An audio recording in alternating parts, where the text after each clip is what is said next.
All right, good afternoon, British and American culture. Today there was no quiz, as you know. Next Friday will be the fourth one. I think the good news is we're about 5 weeks away from the end of the semester. I have to warn you, I think this next quiz is probably going to be one of the more difficult ones because I did kind of make a break because we did the midterm and there were assignments and I haven't graded them yet, so I need to catch up. So there's kind of an extra lecture in here. Now remember, right after the midterm, I did do a lecture kind of connecting the British, the end of the British part with the beginning of the American. And the Glorious Revolution is important in everything, but we're not going to have that material on the quiz, okay? So I just want you to focus on chapter 4, which we should finish today. I hope to finish today. No guarantees, but that's my object.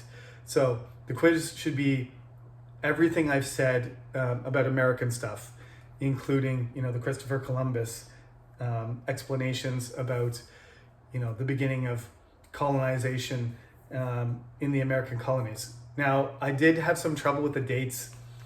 I don't know why that lecture I had trouble, but there actually is a mistake in the textbook too, which I want to draw your attention to.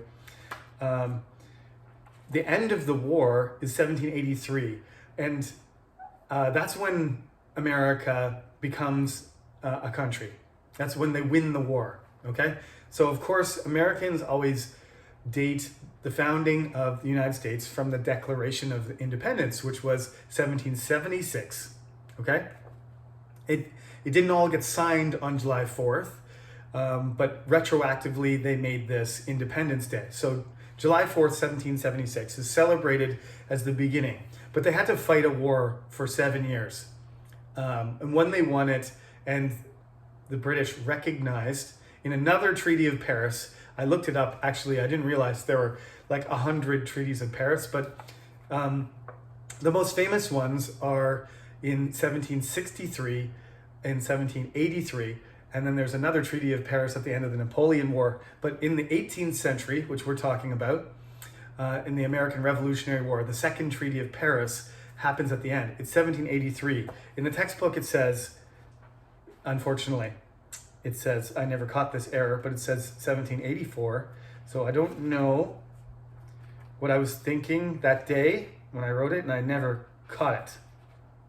So it's there on page 142. You got to change that to 1783. It's easy to remember these dates, so that's why I don't remember why I must have pressed a 4 by accident and never caught the mistake. So that should be 1783. The end of the 7 Years' War is 1763. And as I said, I will give you the dates.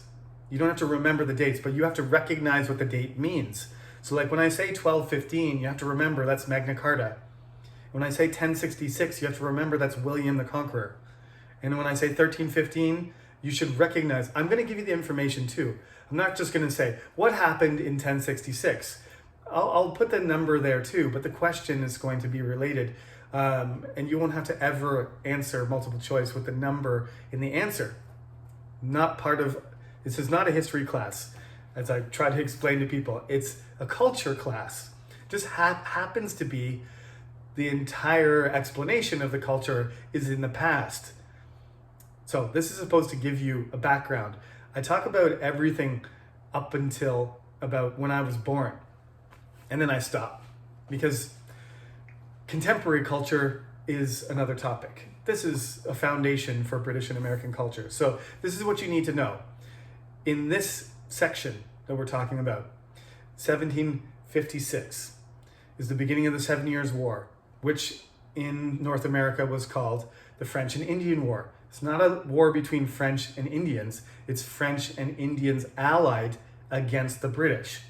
The British win. In 1763, they signed the Treaty of Paris, and because they took Quebec, this is a huge impact on my country, Canada, that the New France becomes part of British North America. And Quebec is still a province in Canada, which we're very proud of our French heritage. And I lived in Montreal, in Montreal, for almost 4 years. And yes, Canada wouldn't be the same without this event. So this is going to be a very important thing for the development of Canada, because if the United States didn't exist, Canada wouldn't exist either. It creates two countries, this event, this American Revolutionary War. So 1756 to 1763 is a 7 years war. They fight in India, they fight in the Caribbean, they fight in Europe, they fight all over the world. France loses, so they have to give up their colony in New France. That's the choice they make. But both countries are exhausted. And the British have no money left. They've borrowed money. That's how they won, essentially, is that they were able to support themselves financially, and the French couldn't. That was one of the major factors in the victory on the British side. But they are out of money now, and they need to find ways of generating money. As I said, this is where the taxes come in. And this has been a theme, throughout our exploration of different British events. And now it's the beginning of America is really partially not wanting to pay taxes. The thing I said already is the American colonists, the British people living in North America, were already some of the most lightly taxed people in the world. So they didn't really have a strong case for protesting against these relatively reasonable taxes. And I'll explain them in a minute. But they do take it, they do react strongly to it right from the beginning, mostly because there is sort of this attitude in the United Kingdom of let the colonies manage themselves. They support the endeavors, but they don't actually send, they don't organize a religion. They don't have an established church. They don't send colonists organized by the government for the most part. They go independently. They get supported and they're given charters, but they basically do as they please once they get there, and they support themselves. And private companies and corporations between groups of people manage this thing, and they're religious groups too. Like I said, it's basically they leave them alone for about 80 years, and then after this war is over, they decide that they're going to reassert control, as they did when James, if you watch the Matt Cook video, King James thought he was going to rule the world. That's a bit of Matt Cook exaggerates and makes things a little bit more radical and liberal than most people do. I don't usually explain it that way. But King James thought he was chosen by God. He is one of those kings that thought he was a divine monarch and he had the right to be king, and he ruled over everyone within his realm. And he was trying to make the realm bigger. That's why Charles had so many problems with Oliver Cromwell and the rest of them, Sir Thomas Fairfax and the parliamentarians and the Roundheads, and they ended up having to cut his head off because he wouldn't change his behavior. He believed he was chosen by God to be king, and he should have absolute control over, policy. And when he wouldn't compromise, they killed him. Okay? So it's kind of a similar thing. This English Civil War, you'll see there's a lot of similarities, okay? There's the Royalists and the Parliamentarians. And in the Revolutionary War in America, there's the Loyalists. Notice, I know Koreans don't distinguish always that well between R and L. Leal is my least favorite Korean character. It's very hard to pronounce. I don't like to say Sol-Lao. I like to say Sol-Nao, the way I think some people in Gyeongsang say it, because I prefer Nian to Leal. So you might not like R and L, but this is one of the cases you're going to have to pay attention. Royalists fought against parliamentarians. Okay? That's the Civil War in England. And in the United States, they declare themselves the United States. They're the colonies, They declare themselves the United States. And when they do that, they form an army and they fight against the loyalists, right? There's a group of British people who don't want to be independent, right? So you've got these groups of people who are in rebellion in their fight against, they call them rebels, right? Americans are rebels. They would take that as a compliment probably until the Civil War in America, and then rebels are the South. So calling an American a rebel now probably wouldn't go over well in certain situations. So don't run around calling Americans rebels because that's not going to, they're not going to receive it the way Paul Revere or John Paul Jones or even maybe George Washington. George Washington wouldn't consider himself a rebel. He was in the British Army first, and then he led the Americans. But we'll talk about George Washington after. Let's talk about death and taxes, okay? So this is basically an old expression. It's been rejuvenated over and over again, that you know, the critical tipping point for English and British and American culture is that they'll put up with a lot until you tax them and kill them. And then then they're going to fight. Okay? Because if you have no money, if the government takes away your money and your life, you don't have anything. So, death and taxes, in all the cases of the bad kings in England, that's when their power got stripped. It got taken from them, that the English people revolted in many cases because they were dying and they were being taxed. So death and taxes, right? Remember that. This is what happens in 1763.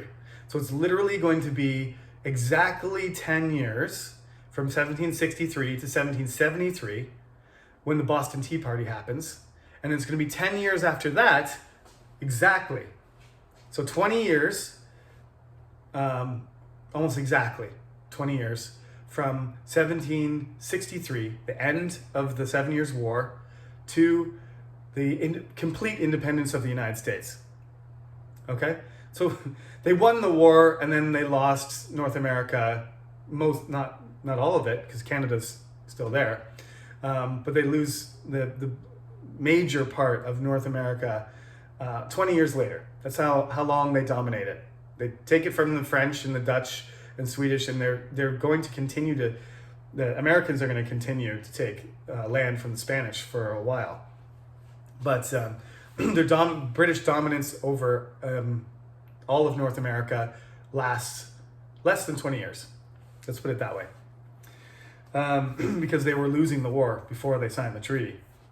So this is what happens first. 1763, and I'm not going to give you any other dates. We'll just do 1763 for the next 10 years. So 1763, there's these mountains in the northeast that run down beside the eastern seaboard, and all the old colonies are on the east side, and west of that is native territory, and colonists are trying to move and take that land, and this is causing, trouble with native people and tribes that don't want them there, and so there's conflict, there's fighting, and there's potential for, cost of lives and money in trying to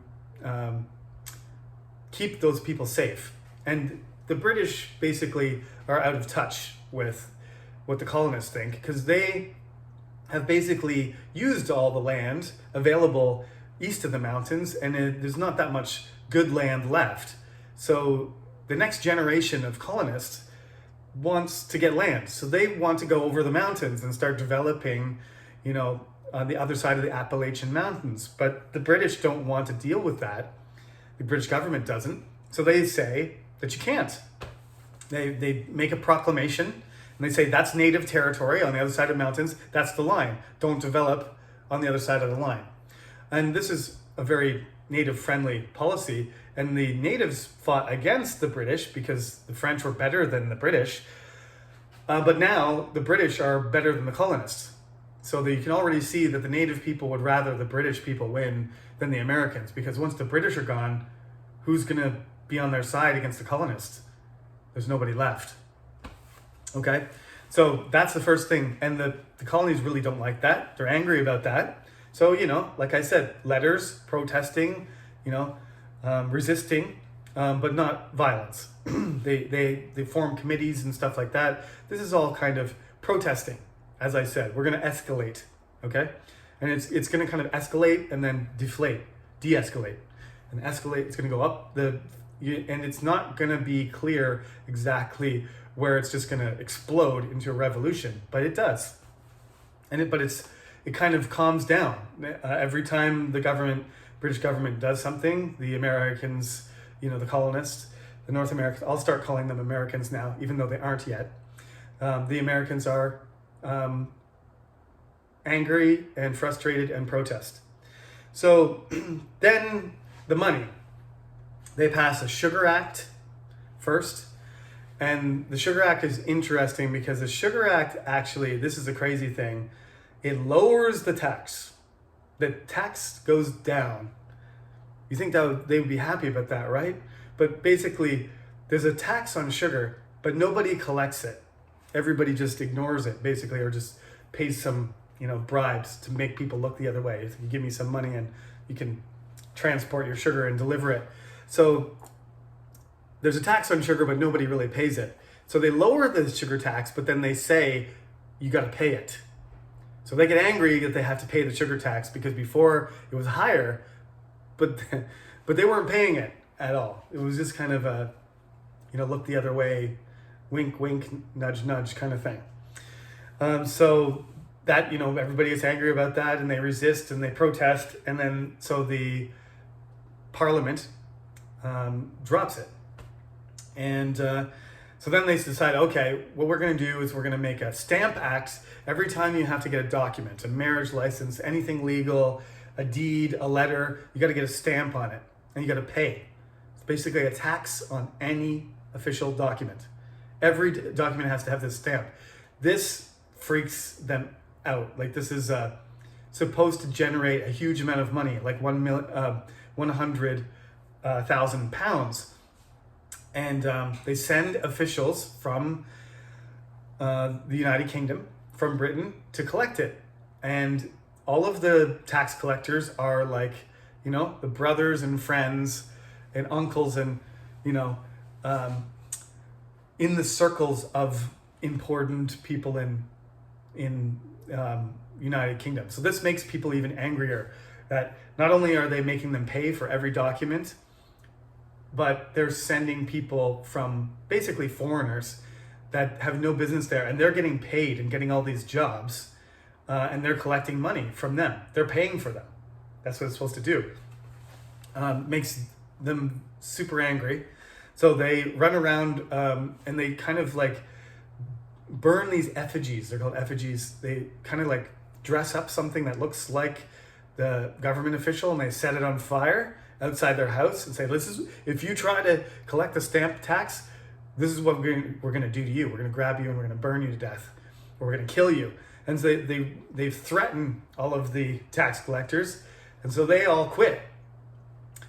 The other thing that really bothers them basically is that this is where that no taxation without representation becomes important, is that you can't tax our documents and level any taxes if we don't have anybody over in the United Kingdom representing us in government.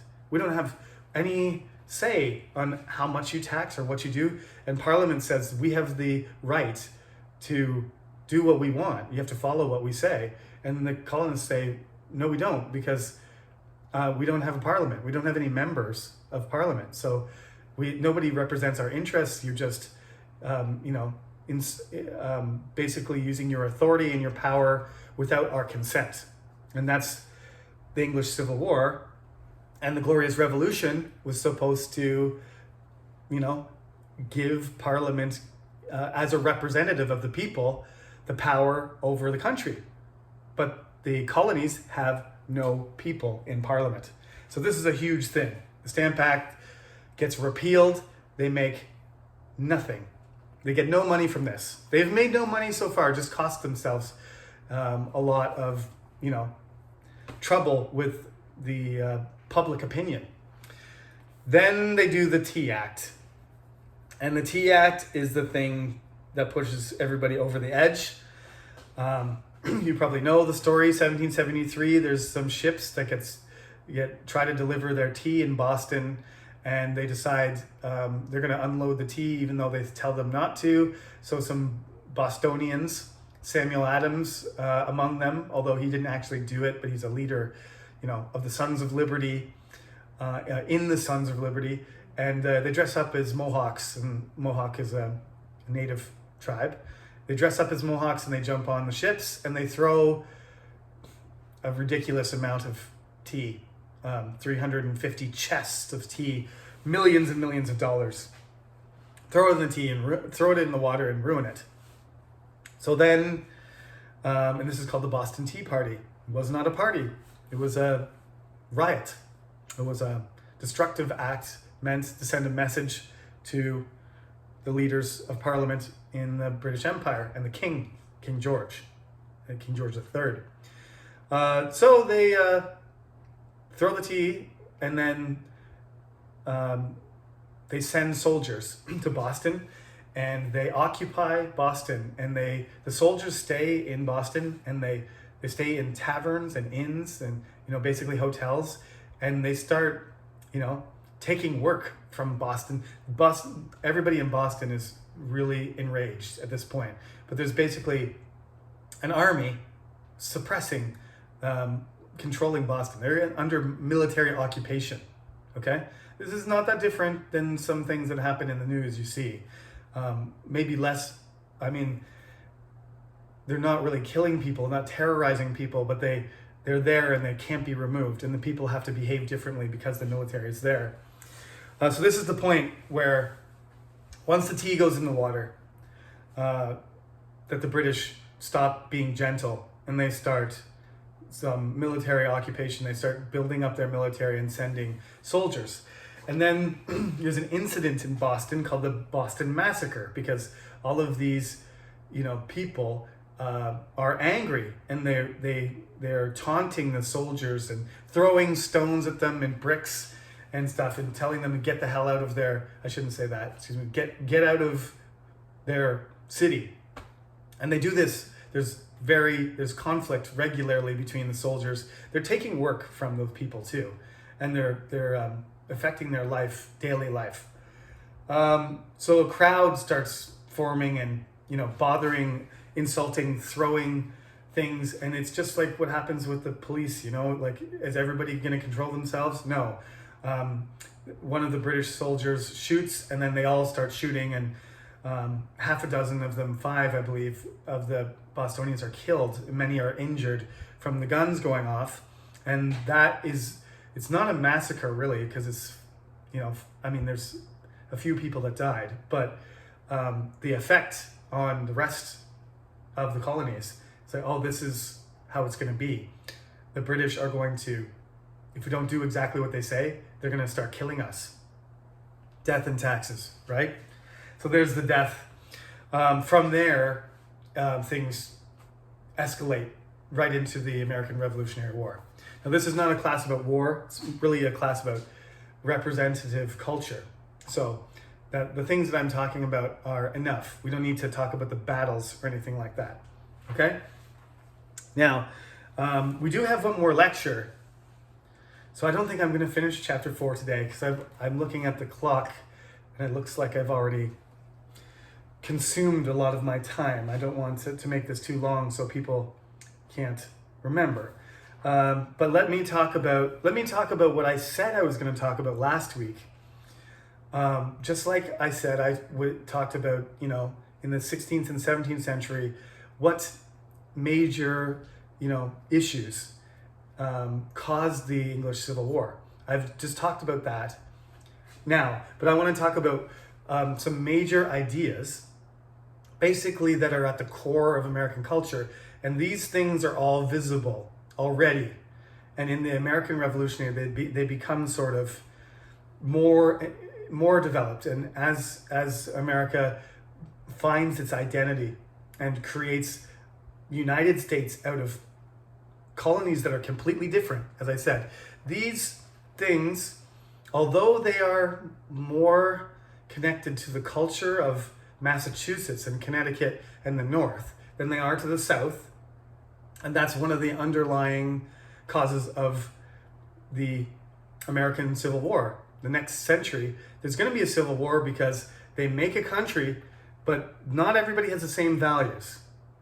But these are the dominant American values. Some of them are across all of the states, and some of them are more oriented towards the North. Slavery is one of the major issues here. And again, I think I have enough material to do one more lecture before we have the quiz. And I do have a lecture to do on Sunday anyway for next week. So I will talk about the founding fathers and I'll talk about slavery next class.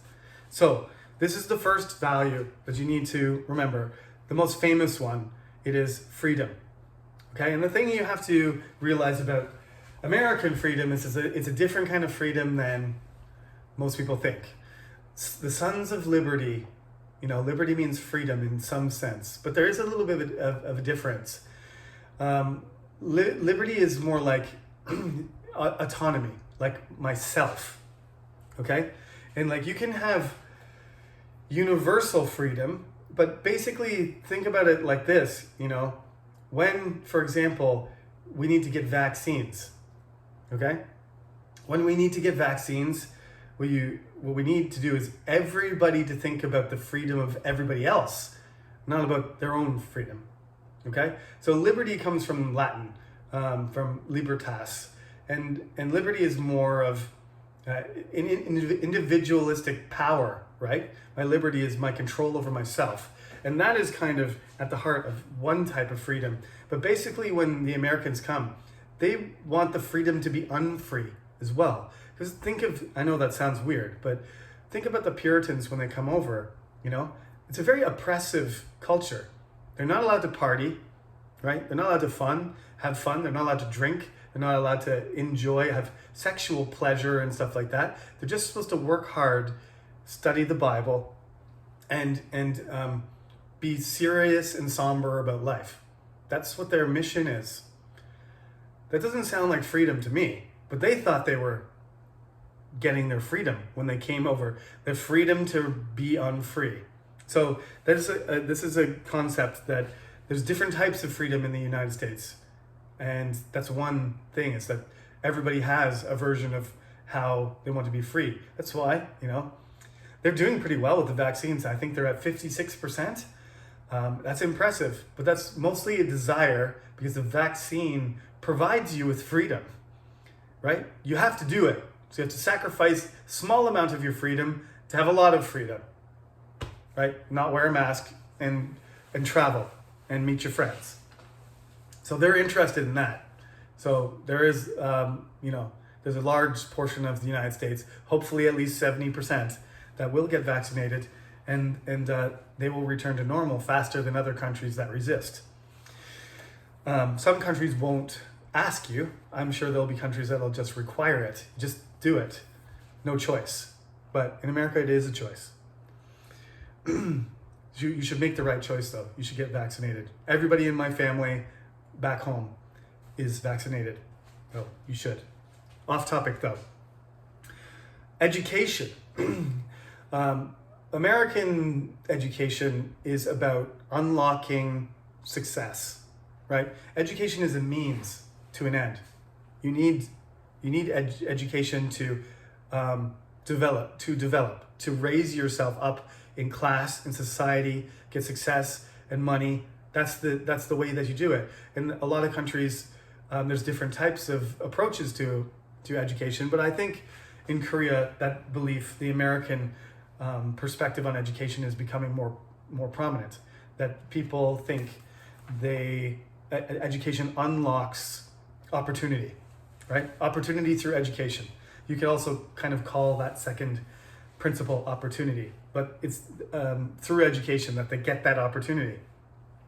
Third, right? There's 6 of these, by the way. Third is popular government, okay? No taxation without representation. We should have government that is the people have chosen, right? That they represent us, all right? And we should be able to vote, and that the majority of people should participate. That evolves. At the beginning, there's not that many people that are allowed to vote. It's mostly white men with property at the beginning. And now, of course, there's some people in the States that are trying to suppress voting, and they're making it more difficult to vote. The reason that they're doing that is because it's not popular government. That's against American principles. Throughout American history, that's one of the major beliefs they have had. So there's also a major theme of the revolution, the right to rule yourself. And if other people try to control you externally, that you would defend yourself.